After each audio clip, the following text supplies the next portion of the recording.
Hello again. Now, the plight of domestic workers is once again in the spotlight in the country. It's emerged that less than 10% of occupational injury claims by domestic workers have been processed. That's despite that groundbreaking constitutional court ruling made 2 years ago, which shone the spotlight on how domestic workers are being ill-treated in South Africa. What are some of the challenges, therefore, in implementing these labor laws for domestic workers? Let's discuss this with Nomzamo Zondo. She's the Executive Director at the Socio-Economic Rights Institute of SA, or SIRI for short. Nomzamo, good afternoon. Welcome to today, and thank you very much for your time. I understand that this evening, you and the Nelson Mandela Foundation, you're going to be hosting the second annual dialogue reflecting on the status of domestic work in South Africa. Why are you doing this dialogue again at this time? Thank you so much, Daraden, and thank you for having me. So the main challenge that we've experienced is that despite this very positive judgment, affirming the place of domestic workers as workers and ensuring that they have workplace insurance as all other workers do, we've seen less than 10 claims, right? So less than in June of 2022, the compensation fund had received less than 10 claims. Oh, sorry. At that time, they had... Just to clarify, in my interest, said less than 10%, but it's 10 claims. You said 10% had been processed. Less than 10, as in... Number 10. My fingers, number 10. Wow. That's nothing. Exactly. And if you look, so what the judgment says, it says any domestic worker who was injured or died in their workplace between April 1994 and November, the 19th of November 2020, when the court delivered this judgment, would be entitled to claim for that injury. And for instance, the dependents of those who had died, like the Mahlangu family, would be entitled to claim for what they lost as a result of that death. We've only seen, as of June 2022, less than 10 claims. I can tell you that the number is probably a little bit more, maybe just still under 20, but that is frighteningly low. And our concern is that people do not know that they have this right. So in the 2 years, let's just be clear here, in the 2 years since that groundbreaking Mahlangu versus Minister of Labour constitutional court ruling, less than 10 claims from domestic workers being processed in terms of the compensation fund for work-related injuries, illness or death by employees. Why, in your research, I don't know if you're finding out why would this be the case? So our concern from the very beginning was that there must be a public outreach campaign done by the Department of Labour to advise potential claimants of their right to claim. And to be fair, the Department of Labour and the Compensation Fund has put adverts in taxi ranks. I've seen it in some townships. I've even seen it at the airport. And there is at least clarity on people being able to contribute or to be people being covered by COIDA.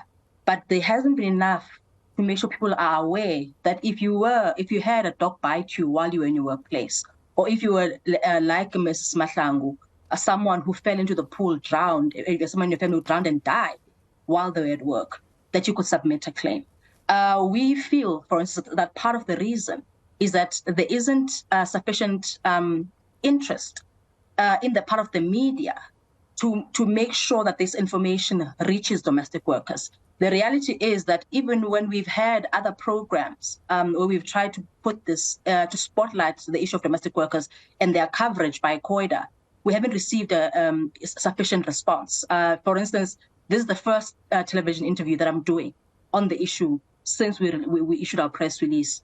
I think probably there have been a few radio interview invitations, but we're not receiving interest on the side of the media, which then means that people are not hearing that this thing exists and are not then able to share it with their neighbors, share with people who they know who were domestic workers, who can then either be directed to contact SERI or contact the unions, the domestic worker trade unions, like UDOSA or like SATSAO.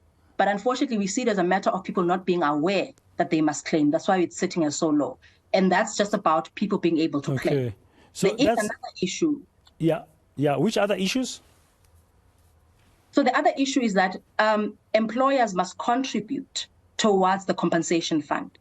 And as things stand now, the estimate is that in this country, there are over 800,000 domestic workers. And you would imagine that probably at the very least, that means over 500,000 employers of domestic workers who should be contributing to this fund. But in the same correspondence we got from the compensation fund, they informed us that only 1,677 employers have started contributing, which means there's hundreds of thousands of employers who are not contributing to the fund, even though fortunately their employees are covered, but the money is not coming in to make sure the fund has money to pay out those claims. So in our attempt to we understand that clearly it's an issue of people not being aware. It can't simply be a matter that is too hard.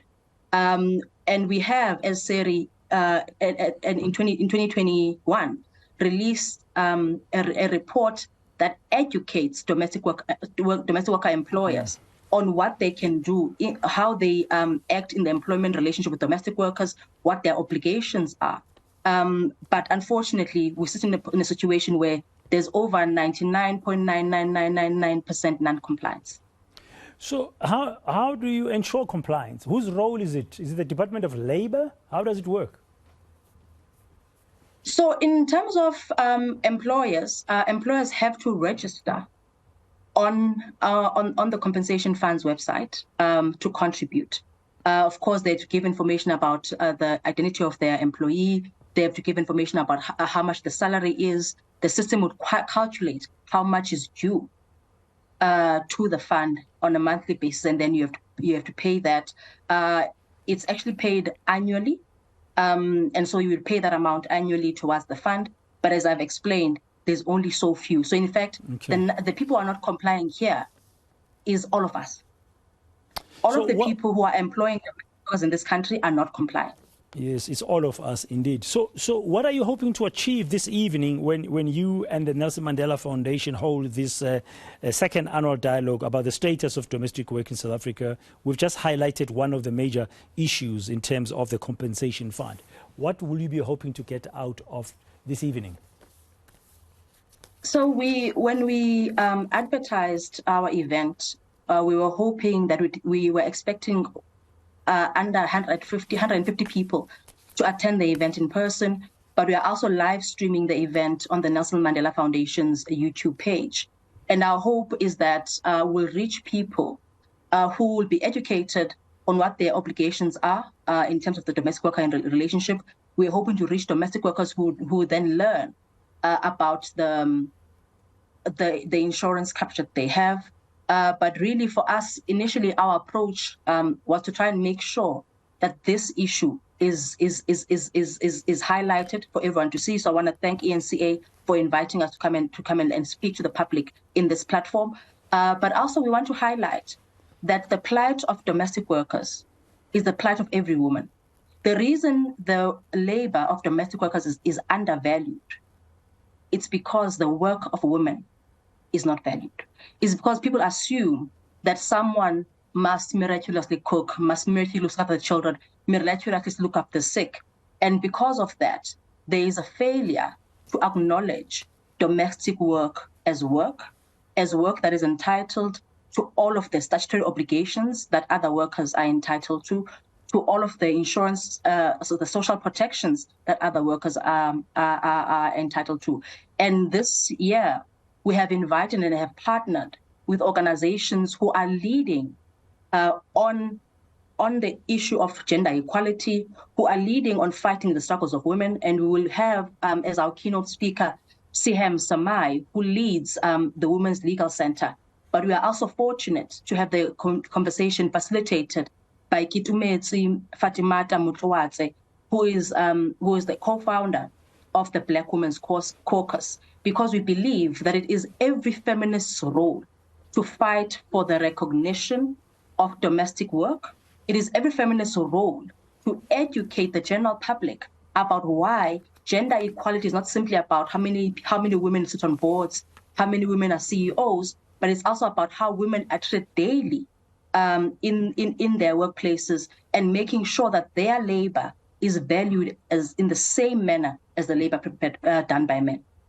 Thank you very much for your time, Nomzamo Zondo. I would like to touch base with you later on to find out exactly how this dialogue went and what were the key outcomes and the issues you're going to be focusing on going forward. Thank you very much. That's Nomzamo Zondo. She is the Executive Director at the Socio-Economic Rights Institute of South Africa.